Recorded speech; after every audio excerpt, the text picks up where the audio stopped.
Hi, magandang araw at welcome back sa inyong pinakabagong online kusina.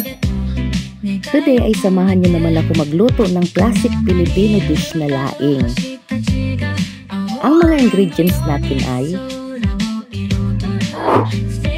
isang tali ng dahon ng gabi, 1/4 na baboy,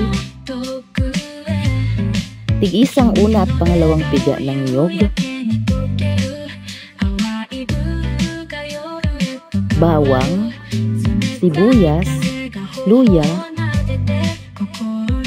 siling haba at siling labuyo, tig-kalahating kutsaritang asin at paminta.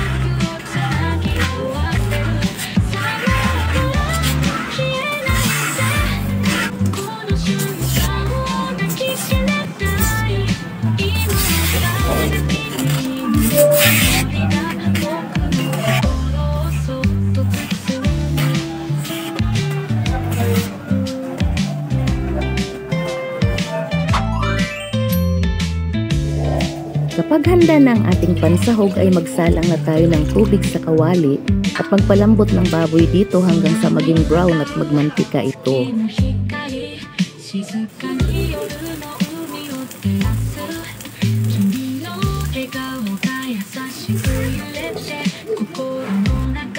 Kapag naging brown at nagmantika na ito ay halu-haluin natin ito upang hindi ito dumikit sa kawali. Pagkatapos ay tabi natin ito sa gilid at maggisa naman tayo ng bawang at sibuyas sa mantika ng baboy.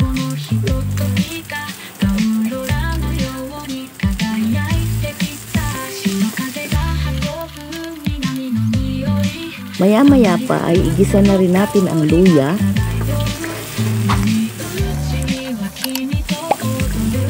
pagkatapos ay haluin na natin ang mga ito kasama ang baboy.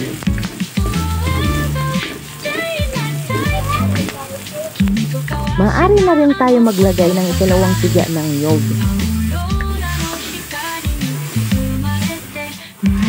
Isunod ang paminta at asin, pork nor cubes, at magic sarap. Isunod na rin ang dahon ng gabi,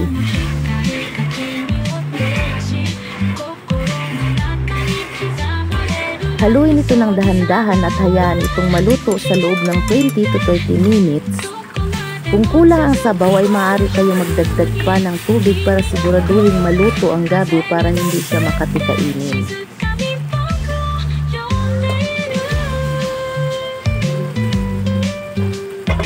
Pagkatapos ay ilagay ng unang piga ng niyog at siling haba.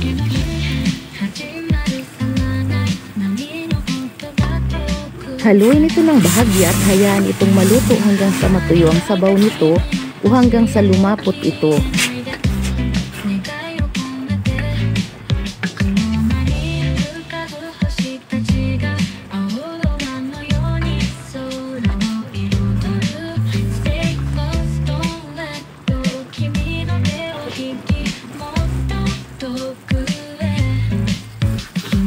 Ayan, at maaari na natin itong hanguin.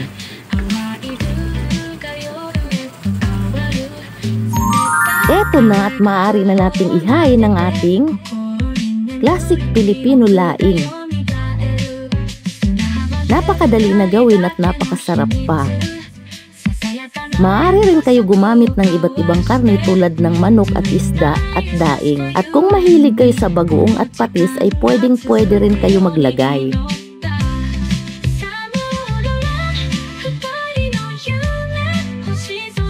Kaya kung nagustuhan nyo ang video natin ngayon, baka naman may paisang like and comment ka naman dyan sa video na ito.